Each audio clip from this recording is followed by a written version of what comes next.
Shalom Bapak Ibu. Hari ini saya kembali akan sampaikan firman Tuhan ya, tentang bagaimana caranya kita bertahan ya, masih dalam suasana kebangkitan Tuhan Yesus.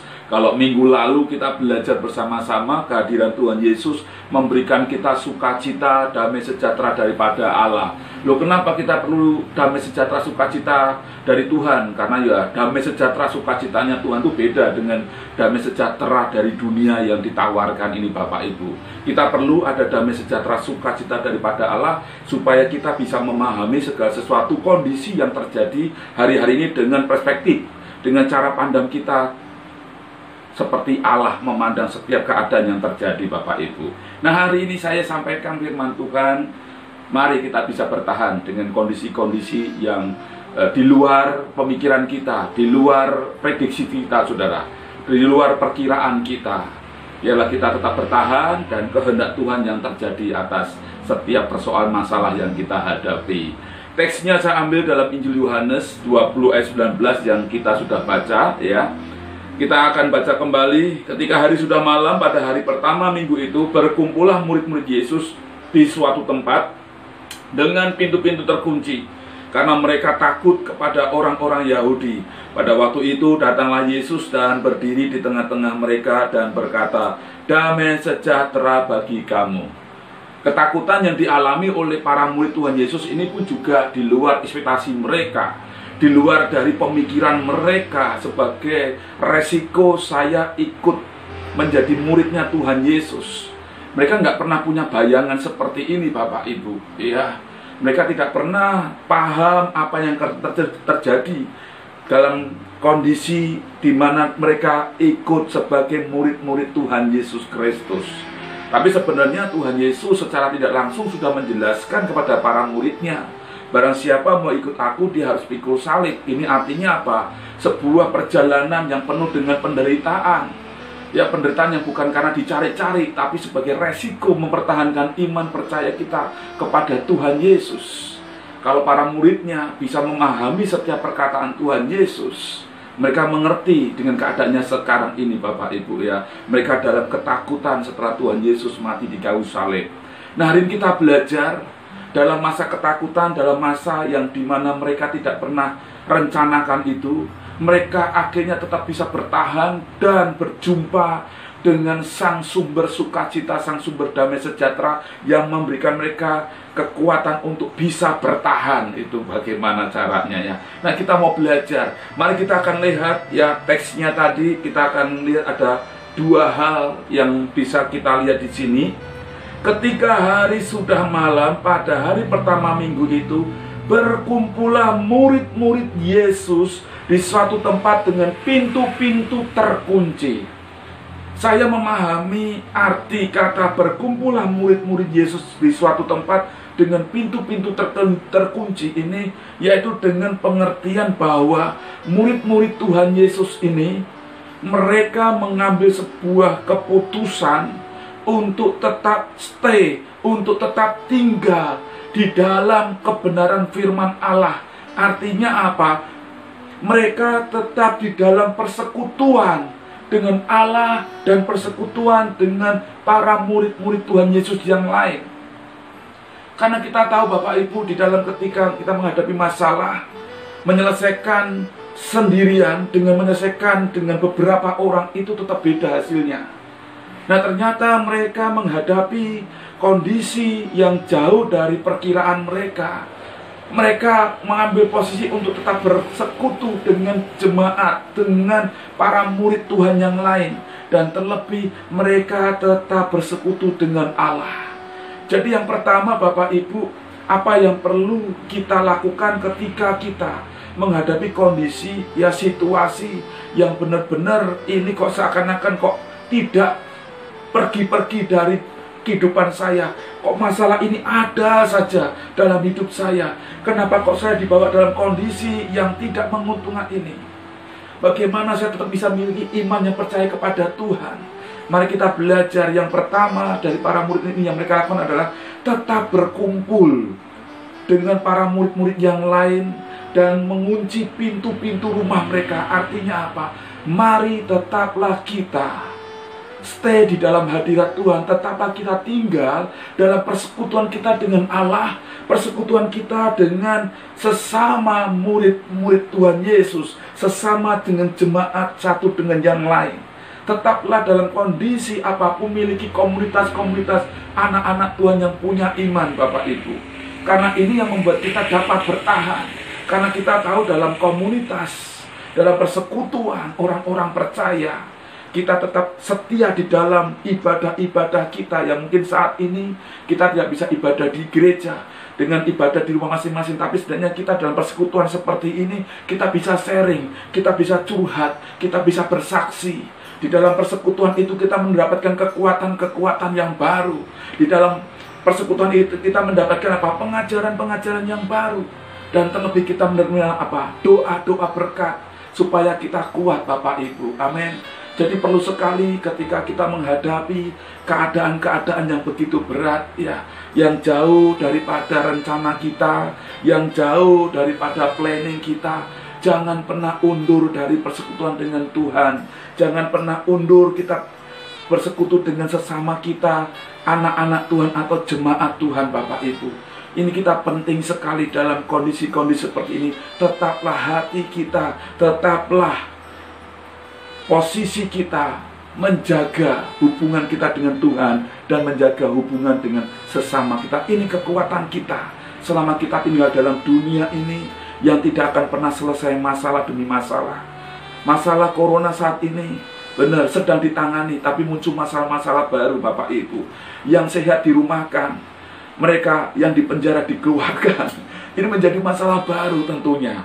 Ya, masalah pendidikan, masalah sosial, masalah ekonomi.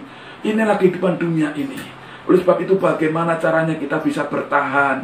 Ya, iman kita bawa sampai kita menutup mata kita, percaya di dalam Tuhan Yesus dan tetap menjadikan Yesus satu-satunya Tuhan kita, satu-satunya juru selamat kita. Mari kita tetap membangun persekutuan yang kuat dengan Tuhan, persekutuan yang kuat dengan sesama kita. Amin. Kenapa, Bapak Ibu? Karena firman Tuhan berkata juga di dalam Yohanes pasal 15 ayat 4 sampai ke 5. Tinggallah di dalam aku dan aku di dalam kamu. Sama seperti ranting tidak dapat berbuah dari dirinya sendiri kalau ia tidak tinggal pada pokok anggur. Demikian juga kamu tidak berbuah jika kamu tidak tinggal di dalam aku. Akulah pokok anggur dan kamulah ranting-rantingnya. Barang siapa tinggal di dalam aku dan aku di dalam dia, ia berbuah banyak. Sebab di luar aku kamu tidak dapat berbuat apa-apa. Tuhan Yesus memberikan suatu ilustrasi, suatu gambaran hubungan kita umatnya dengan Yesus sebagai sang sumber hidup, seperti sebuah pohon anggur. Ranting-rantingnya itu tidak akan pernah bisa hidup dan menghasilkan buah kalau tidak nempel kepada batang utama pokok anggur tadi. Nah, pokok anggur ini adalah Tuhan Yesus Kristus, dan ranting-rantingnya adalah saya dan saudara, Bapak Ibu. Ini sebuah janji. Kalau anak-anak Tuhan tidak mau bertahan, melepaskan diri dari persekutuannya dengan Allah, persekutuannya dengan sesama, dan mengambil jalan sendiri karena terlalu kecewa, karena apa? Sakit hati. Sudah terlalu sabar, Pak, saya ini. Saya kurang berapa lama lagi saya berdoa. Sudah sekian tahun, seakan-akan tidak ada hasilnya, Pak. Akhirnya saya mundur. Kalau kita mengambil posisi mundur, firman Tuhan ini berlaku, Bapak Ibu. Di luar Yesus, Yesus memastikan tidak akan pernah bisa berbuat apa-apa. Dan sebagai resikonya, kalau kita lihat ayat selanjutnya, dia akan menjadi apa? Ranting yang kering. Dan sebagai resikonya, ranting kering akan dibuang ke dalam dapur perapian. Artinya apa? Banyak anak-anak Tuhan yang dulunya Kristen, karena memutuskan untuk lepas daripada Tuhan, memutuskan untuk tinggal di luar Tuhan dan mengandalkan kekuatannya sendiri, resikonya adalah dia akan kering. Dan setelah kering yang terjadi apa? Dilemparkan ke dalam dapur api neraka. Hari ini kita mau belajar, Bapak Ibu, sesulit apapun dalam kehidupan dunia ini, tetaplah bertahan. Ya, karena firman Tuhan juga berkata di dalam 1 Korintus 10 ayat 13. Pencobaan-pencobaan yang kamu alami ialah pencobaan-pencobaan biasa yang tidak melebihi kekuatan manusia. Ini janji firman Tuhan. Bukan saya yang ngomong, Bapak Ibu. Ini firman Tuhan. Bapak Ibu punya masalah, saya pun juga punya masalah. Ya, cuman di sini persoalan masalahnya kita beda-beda. Tapi yang pasti Bapak Ibu, setiap masalah kita itu tidak melebihi kekuatan kapasitas kita, Bapak Ibu. Ini janji firman Tuhan. Dan selanjutnya apa kata firman Tuhan? Sebab Allah setia, dan karena itu Ia tidak akan membiarkan kamu dicobai melampaui kekuatanmu. Pada waktu kamu dicobai, Ia akan memberikan kepadamu jalan keluar. Oh, luar biasa. Sehingga kamu dapat menanggungnya. Dari ayat ini Bapak Ibu, kita bisa mengambil sebuah keputusan, kesimpulan. Setiap pencobaan, setiap masalah, yang pertama itu tidak melebihi kekuatan kita. Amin. Katakan yang di sebelahnya, tidak melebihi kekuatan kita. Ya. Yang kedua, katakan kanan kiri sebelah kita, Tuhan Allah kita setia. Dia tidak tidur ketika kita punya masalah. Dia peduli. Amin. Katakan, Dia peduli. Iya. Dan yang berikutnya Bapak Ibu, Dia selalu memberikan jalan keluar atas setiap masalah-masalah yang kita hadapi. Oleh sebab itu Bapak Ibu, di dalam Tuhan Yesus Kristus selalu ada jalan keluar. Jangan mengambil jalan pintas. Ya, dalam kondisi seperti ini bertahanlah, tetaplah berdoa. Jangan putus asa, lupa saya ini sudah sekian lama, sudah bosan Pak saya berdoa. Bergumul kayaknya nggak ada perubahan. Saya mau katakan Bapak Ibu, yang berdoa bukan hanya Bapak Ibu saja dalam pergumulan. Saya pun juga terus berdoa sampai hari ini. Mintalah kepada Tuhan ketika kita mulai minta maaf ya. Pada detik-detik, pada level-level tertentu kita merasa boring, kita merasa bosan. Tuhan Yesus, tolong berikan aku kekuatan yang baru. Mintalah Tuhan seperti itu. Maka Tuhan akan memberikan kekuatan yang baru pada kita. Dan kita akan kembali lagi bergairah, berdoa atas pergumulan kita sampai diselesaikan Tuhan tuntas. Amin. Oleh sebab itu Bapak Ibu, mari jangan pernah kita lalai atau mengundurkan persekutuan diri kita dengan Tuhan dan juga sesama anak-anak Tuhan. Dan firman Tuhan tadi pun juga berkata, ya, bagaimana caranya kita bisa bertahan? Tutup pintu rumah. Ini berbicara apa Bapak Ibu? Mari kita tutup pintu hati kita terhadap intimidasi, omongan-omongan, pengaruh-pengaruh di luar, yang itu akhirnya mendegradasi iman kita, menggerogoti iman kita. Akhirnya apa? Mati Bapak Ibu. Makanya firman Tuhan berkata, dan murid-murid Tuhan Yesus dalam mereka berkumpul dalam satu tempat dan menutup pintu-pintu rumah mereka. Artinya apa? Mereka tidak mau dipengaruhi dengan dunia. Mereka tidak mau imannya gugur. Makanya ditutup pintunya. Oleh sebab itu saya mengajak Bapak Ibu, tutup rapat terhadap pengaruh-pengaruh dunia, ajakan-ajakan ya untuk mengambil pintas. Sudahlah, tinggalkan Tuhan Yesus. Kamu bisa lihat tetanggamu itu yang gak pernah ibadah. Kalau ibadahnya cuma setahun sekali, usahanya tambah besar, bisa buka cabang di mana-mana. Jangan terpengaruh Bapak Ibu. Ya, karena itu tidak sesuai dengan firman Tuhan.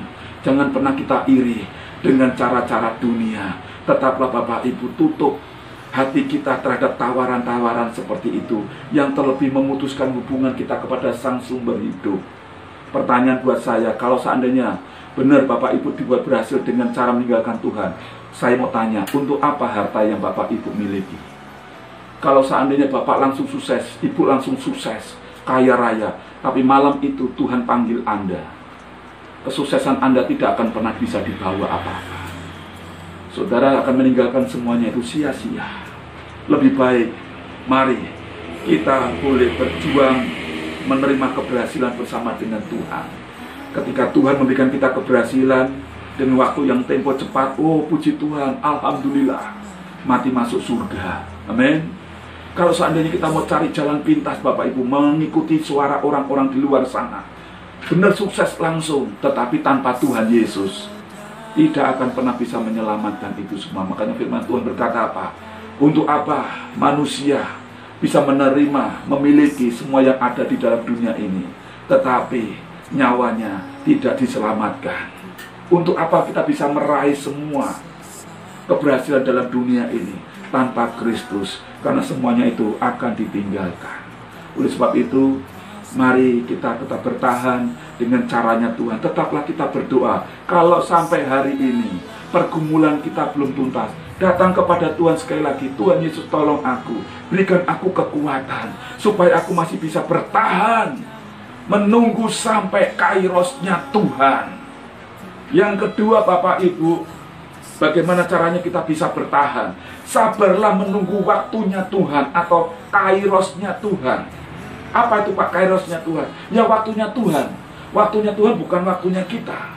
Kalau kita manusia, biasanya kalau sakit, Tuhan tolong sembuhkan saya. Kan seperti itu. Tapi bagi waktunya Tuhan, belum tentu, nanti dulu. Kita maunya ketika kita berdoa instan, saudara, cepat diselesaikan. Tapi kok Tuhan belum tentu, ya. Kadang kita minta, ya nanti dulu Tuhan. Tuhan bisa menjawab kita sekarang. Kadang kita minta, Tuhan sekarang Tuhan. Tuhan bisa mintanya besok. Artinya apa? Kairosnya ini berbicara mengenai waktunya Tuhan. Dan setiap manusia tidak ada yang tahu waktunya Tuhan itu kapan digenapi dalam hidup kita. Oleh sebab itu yang kedua, bagaimana cara kita bisa bertahan? Sabarlah menanti kairosnya atau waktunya Tuhan.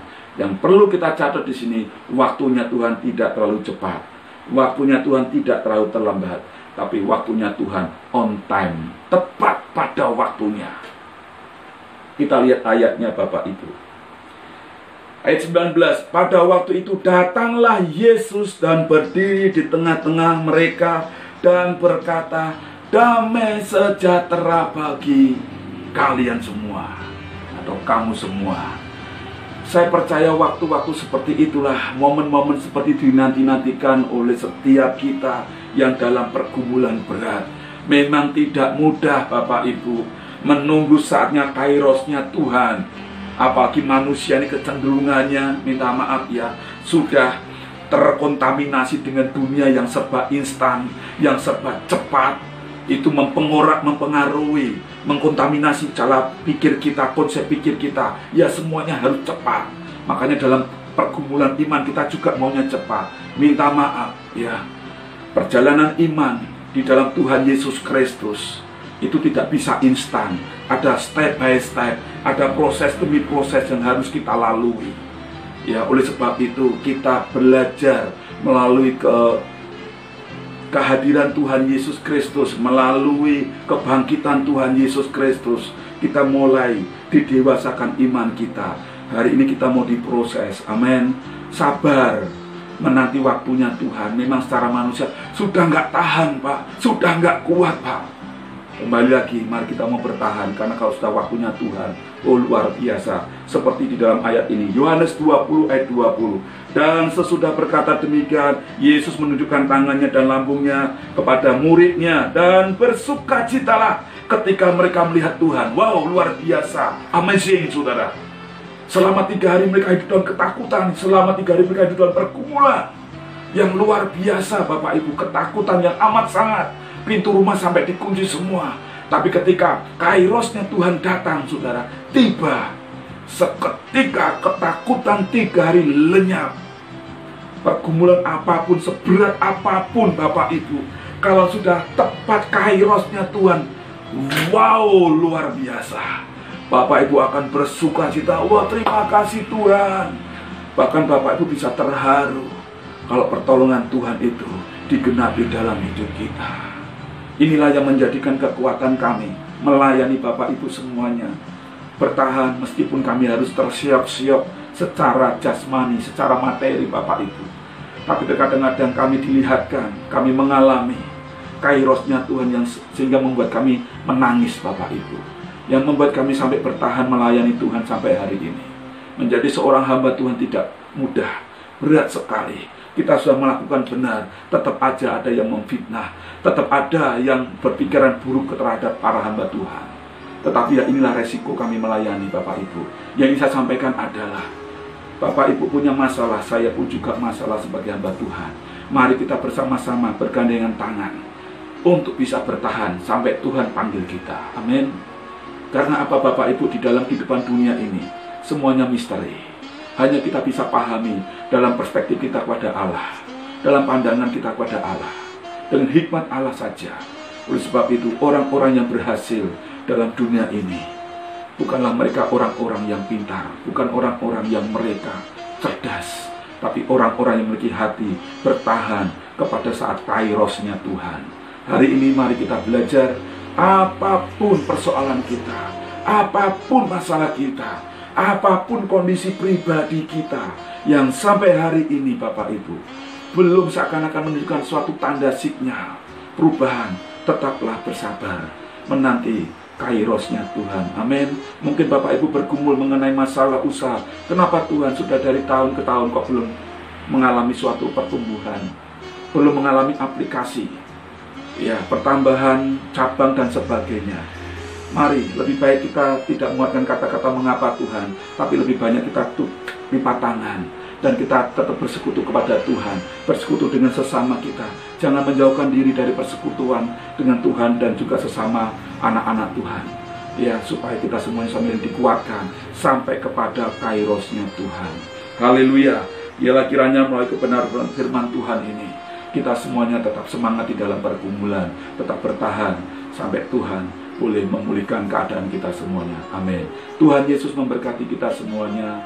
Shalom.